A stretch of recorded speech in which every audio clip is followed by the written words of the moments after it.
بسم اللہ الرحمن الرحیم۔ السلام علیکم۔ حضرت جنید بغدادی رحمۃ اللہ علیہ کے دور میں ایک امیر شخص تھا جس کی بیوی رشک قمر اور پری چہرہ تھی۔ اس عورت کو اپنے حسن پر بڑا ناز تھا۔ ایک مرتبہ بناؤ سنگار کرتے ہوئے اس نے ناز نخرے سے اپنے شوہر سے کہا، کوئی شخص ایسا نہیں جو مجھے دیکھے اور میری طمع نہ کرے۔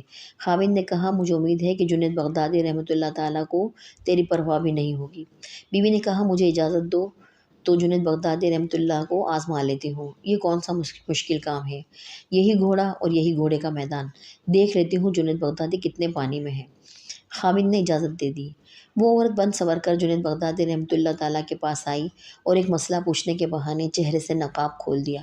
جنید بغدادی رحمۃ اللہ تعالیٰ کی نظر پڑی تو انہوں نے زور سے اللہ کے نام کی ضرب لگائی۔ اس عورت کے دل میں یہ نام پیوست ہو گیا۔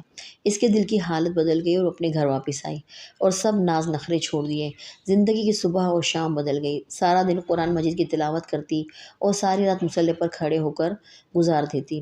خشیت الہی اور محبت الہی کی وجہ سے آنسوؤں کی لڑیاں اس کے رخساروں پر بہتی رہتی۔